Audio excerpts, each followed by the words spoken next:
Hey Podcast Babe, welcome to season 9 of the Podcast Babes podcast. My name is Anna Glasse, host of this pod and founder of the Podcast Babes. Every week, I interview and inspire a female podcaster here who has made her podcast work for her and her business. So tune in to learn from her mistakes, create your own profitable podcast. Here's today's episode. Hey Podcast Babes, welcome to a new episode.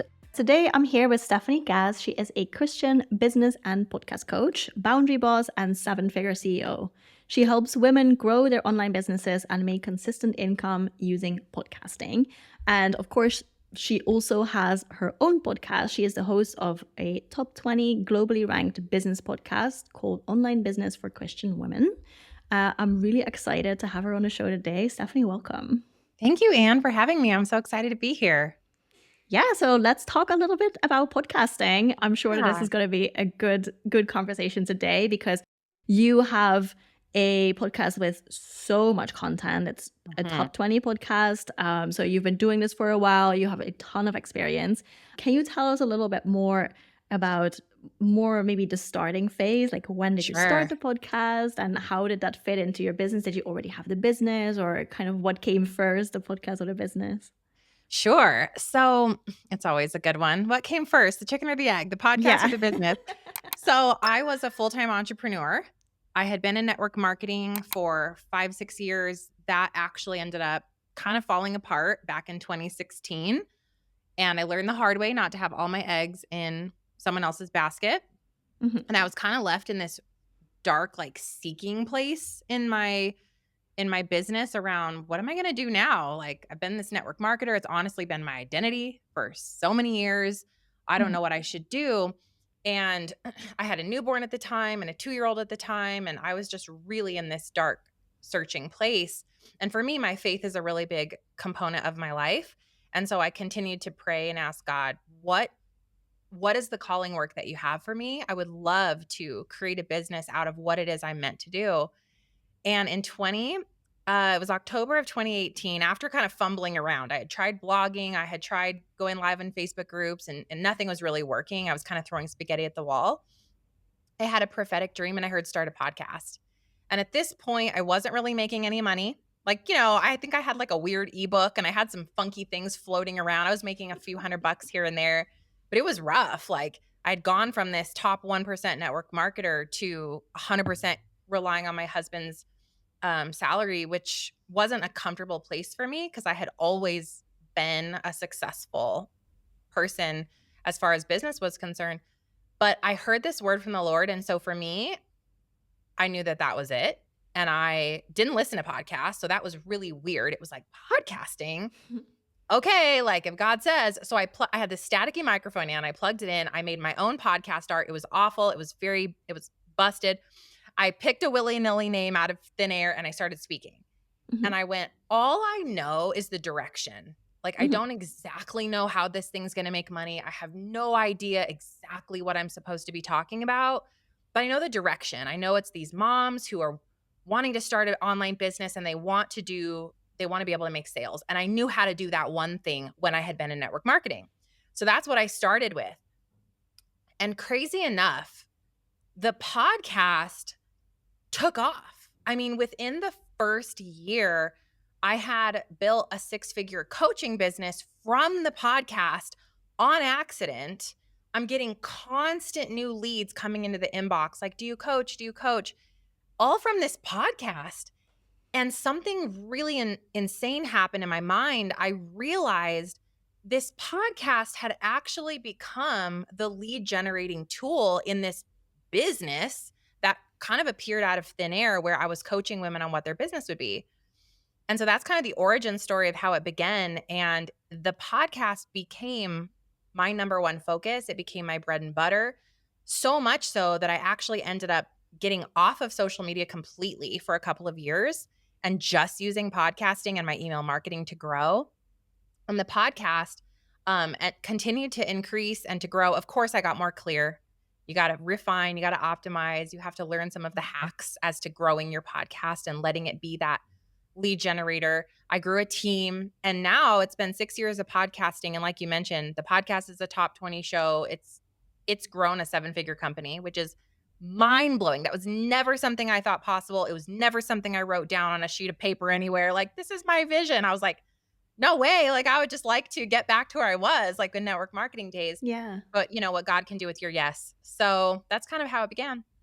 Amazing. So what I'm really hearing you say is that you took messy action, right? You tried out a bunch of stuff before you found podcasting as a thing. But then even then, right, when you started your podcast, you still took messy action. You just picked a name, created your own artwork, and just went from there, and then tweaked it and refined it along the way, and also Sure. like found out what kind of business would work with the podcast, right? With the content that you were creating, like what are people asking for? What emails am I getting? What questions am I getting? And then how can I serve this audience really well?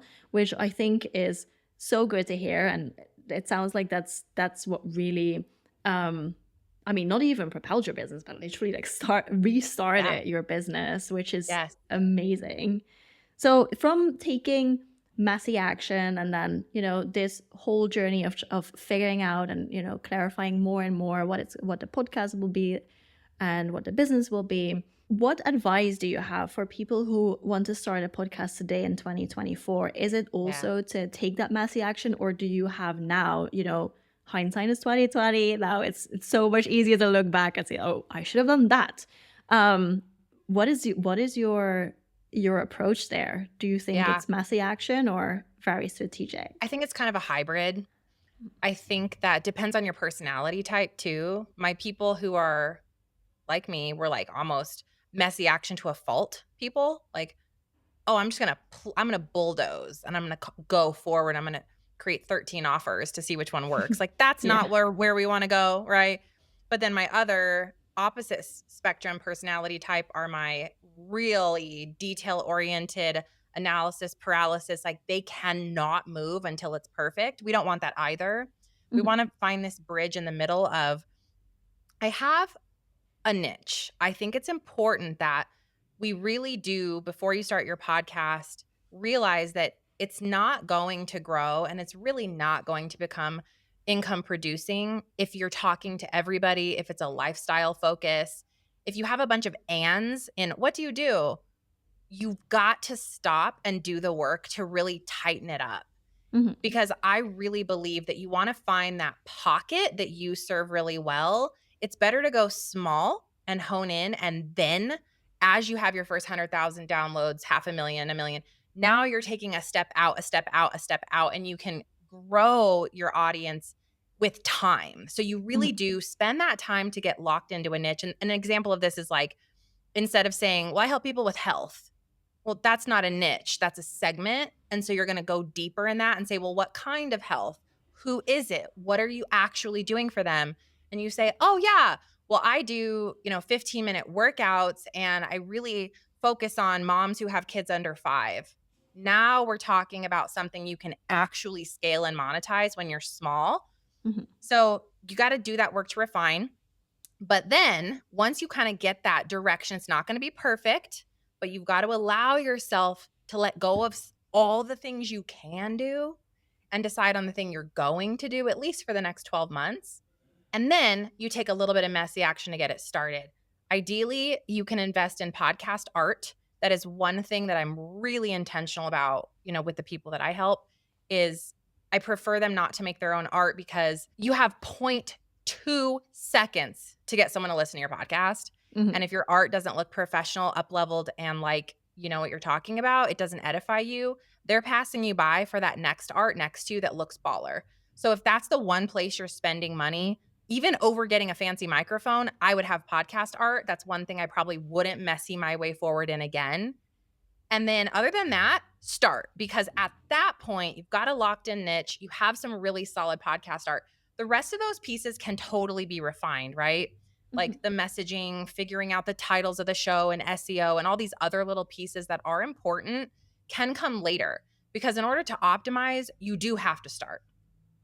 Yeah, exactly. And I think you also had a good point. I think you mentioned it before. It sounds like you gave yourself a timeline as well before making any drastic decisions, before saying, oh, this definitely works or it definitely doesn't work. I think before you mentioned a year, which I think is really smart because, after 3 episodes, so what often happens, and I'm sure you know this definitely, but also for our listeners, what often happens is a podcast launch, super exciting, right? People are excited, like audience is excited, host is excited, everyone's excited. And then after a few episodes, that excitement kind of like fades away slowly. And then life happens, business gets busy, your kid is sick from school, and then you still like have to record a new episode. And that's when it gets really, really tough because you're not seeing any results, any real results yet, because it's just simply too early. And then you have to make a decision to stick to it and to stay consistent. And I think giving yourself a certain timeline and committing to something for a year or whatever it is, I think is so important for that reason, to actually get enough data so that you can then make decisions.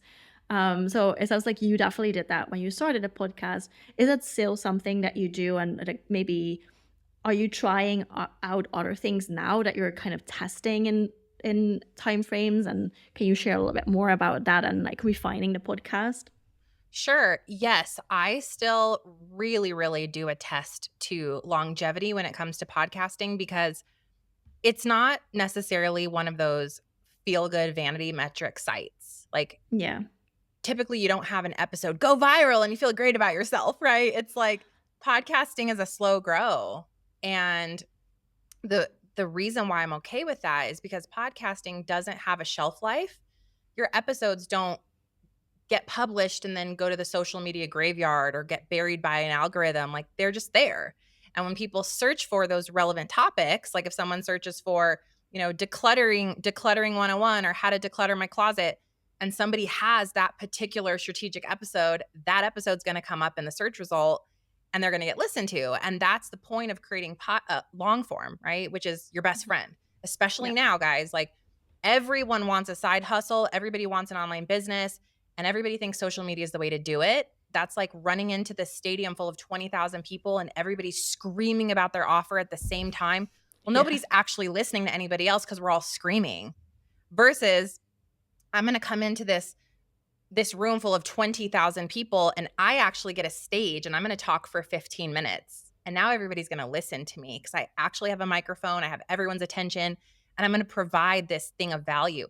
That's what your podcast does. So you've got to give it the time to really resonate, to be found, to be searchable. Over the past 6 years, I've been podcasting consistently every single week, 2, and then sometimes I did 3 episodes back in the beginning. I have 760 episodes in the world to be found by people, and we make sales from those episodes almost every single day. So yeah, you've got to give it time. You've got to remove yourself from the emotional connection to likes or views or any of those feel-good metrics.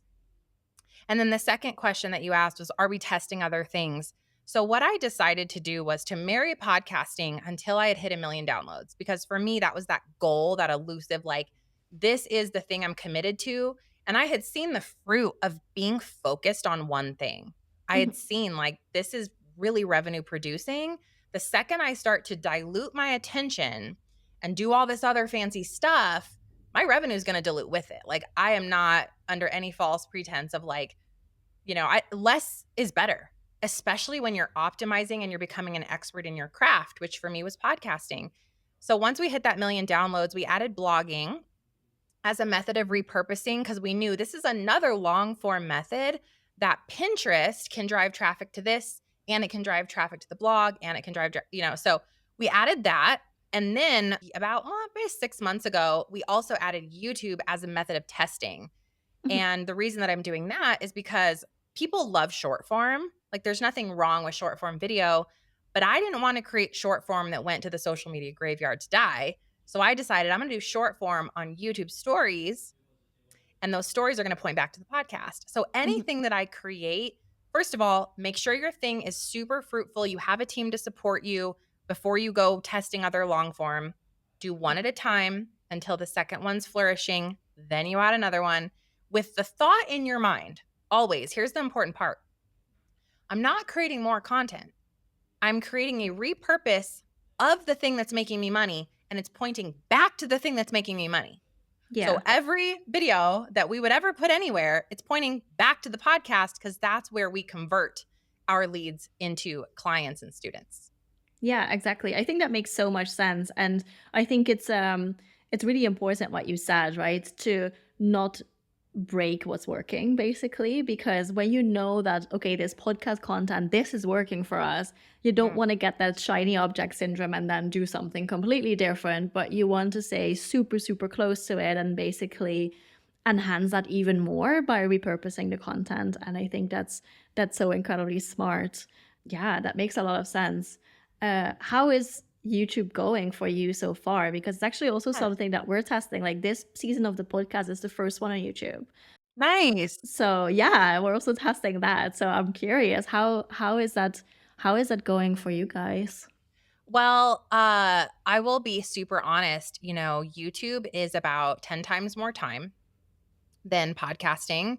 Even though I'm using a podcast episode, I still have to pay a video editor. There's a lot of expense that comes with YouTube that doesn't come with podcasting. That is okay at the stage I'm in my business, but I don't think would be okay for people who didn't have that expendable revenue to pay a team member, because Yeah. there's only ever been for us one traceable sale back to YouTube so far. And Right. it's been probably 8 months, right? And so it's like, I know it's a slow grow, so I'm committed. But again, this is why the timing of you guys testing additional long form is really important. Do you have the team? Do you have the financial wherewithal to support doing something that's going to be a lot more expensive than podcasting? And it's really going super slowly. So our long videos are not doing super great. Our shorts are doing wonderful, which I think is interesting. And I think it speaks Yeah. to the climate that we're in right now, where people want the instant fix. Yep. When you are on a video platform, it's actually not so much for the content as it is for the dopamine hit, sadly. Hmm. And so we go on there, and when we watch shorts, we watch reels, we watch stories, it's a constant dopamine hit. So that's what people are actually there for. They're less there for in a posture of active learning. Not always, but I would say 80% of the time. So what we're kind of capitalizing at that from a business sense of going, okay, we'll put out short form. That's fine. We'll pull snippets from this video that we created, but that's all going to drive back to the podcast, because where does active learning take place? Audibly. There Hmm. isn't a dopamine hit when you're listening to a podcast necessarily. There's Yeah. true learning, there's true change. And so we are being very strategic as it comes to YouTube, because the goal isn't necessarily to grow the YouTube channel, it's to capture people from the YouTube and drive it back to the podcast. Yeah, exactly. So that I think that makes so much sense, and it's again not those vanity metrics of oh, I want a huge YouTube channel with lots of subscribers. No, I just want people. I want to make sure that I can serve people. Yeah, So I want to to be help able to do people. that, yeah, Yeah. exactly. So then they have to become a client because that's how you serve them best, of course, Yep. because that's how you create your offers, which makes so much sense. And it's really interesting because we're seeing exactly the same thing. The shorts Wow. are really some are even like I would say taking off, that I'm like, how Yeah. are people finding this content? Crazy. Crazy. And then the long form is like it's not necessarily gaining traction, I would say. But I think it's also really what you shared before, that podcasting is so great for Mhm. creating a resource bank of Yeah. content that's evergreen and that will always be there. So even if a YouTube video does not get a lot of views right now, that can change. Yes, And absolutely. YouTube is owned by Google, Mhm. so all of these things come up in search results like Yes, at the that's right. top because That's right. Google It wants does people not to find hurt. YouTube. It does not. Yes. If it came down to, and I'm sure Anne would agree with me, I'm gonna post on social media versus I'm gonna go make a YouTube short, we would choose a YouTube short every day, all day, Yeah, like 100% definitely. of the time. And then what Mhm. I thought of too is like, this is again dependent on team and time, because I don't like to do 100 things at once, but we stack. Okay, now we're gonna take that YouTube short, and someone on my team is gonna put it into the reels on my Instagram. I Mhm. don't care if that goes to die, because that's literally a repurpose that takes maybe 25 seconds. Mhm. But that's also the thought here, that you guys have to become smarter than the content hamster wheel that wants to hold you captive. and go, Yeah. if I'm going to create this piece of stellar content for my podcast right now, I believe it's once you have team, and honestly, once you're past 100,000 downloads, you can look at where's the next place I want to utilize this content. Am I Mm-hmm. going to have someone write a blog for me? We have interns doing that for us. Am I going to use my video and turn that on and pop this to YouTube? Even if it's unedited for a while, guys, that's okay. Am I going to clip it and use Opus clips and make a bunch of YouTube shorts? Cool. Like those are all really smart plays, I believe, that partner with long form and with stacking evergreen content, which in 2024, 25 and beyond, it's the only way for you to Mm-hmm. play smart when you build online content. Mm-hmm. Yeah, absolutely. I agree with you that there's definitely a timeline where it makes sense to do these things and where it doesn't make sense. Like you said, you need to have capacity, whether it's time and or money, like both. You need both, right? To Yeah. start something new. Is there a time that's too early for business owners to start a podcast? I think the only reason it would be too early is if you were not clear on what your niche is, Mm-hmm. right? So if you guys are going, well, I just want to get in the podcasting game because, Ann and Steph say, but like, I actually don't know what I'm doing. I don't know what I want to do. I have no idea like what I'm called to do.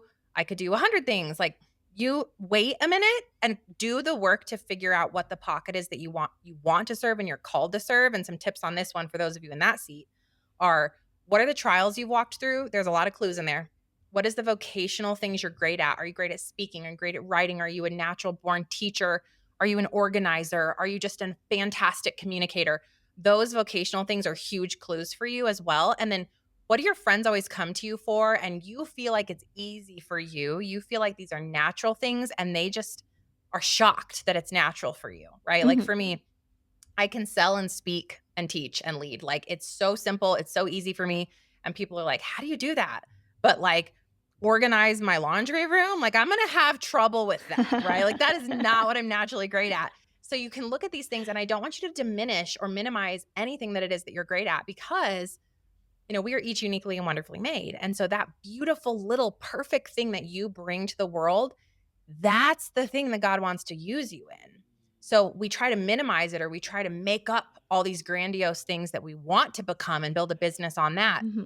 You're going to miss every time. When I tried to build a whole business based on building funnels, it failed miserably because I hadn't even built a funnel that was successful yet. I didn't even know what I was doing.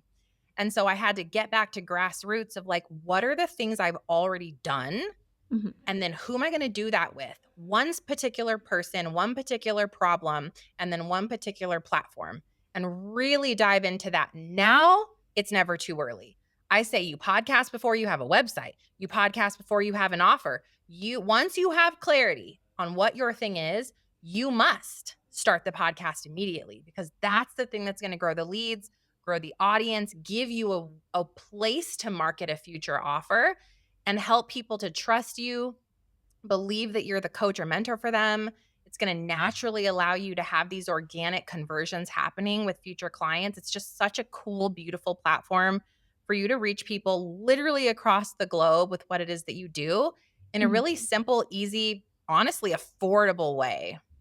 Yeah, absolutely. I think podcasting will look probably different when you started at this stage than when you started later, when you already have an offer that's maybe a little bit more established and you have like revenue coming in, you have clients to work with. In that case, you probably have more of a budget but less time.